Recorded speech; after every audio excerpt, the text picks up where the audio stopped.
આજે વિસાવદરની જનતાની પણ પરીક્ષા છે. મારી અપીલ છે ખેડૂતોને, વિસાવદરની જનતાને, કે આ લોકો ષડયંત્ર કરી રહ્યા છે ગોપાલ ઇટાલિયાને આમ આદમી પાર્ટીને હરાવવા માટે.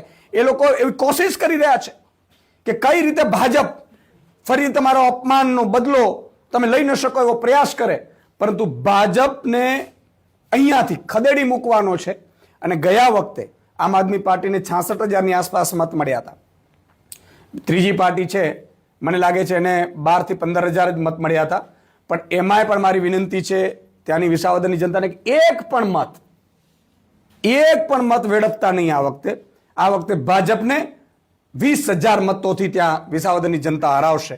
અને ભાજપને હરાવવાની આ ચૂંટણી છે, ભાજપને પરચો દેખાડવાની આ ચૂંટણી છે, ખેડૂતોનો બદલો લેવાની આ ચૂંટણી છે.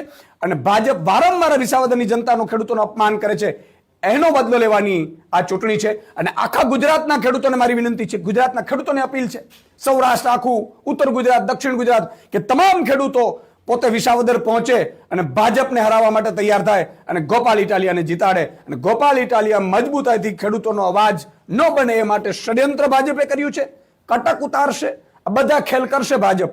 પણ એક જ વિનંતી છે કે વિધાનસભામાં આવા મજબૂત લીડરને ઉતારો, ખેડૂતોનો અવાજ બનશે, તમામ કર્મચારીઓનો અવાજ બનશે અને તમામ નાગરિકોનો અવાજ બનશે. વિસાવદરની જનતા માટે તો સોનેરો સૂરજ છે કે આવા મજબૂત નેતા વિસાવદરને ધારાસભ્ય તરીકે મળવાના છે.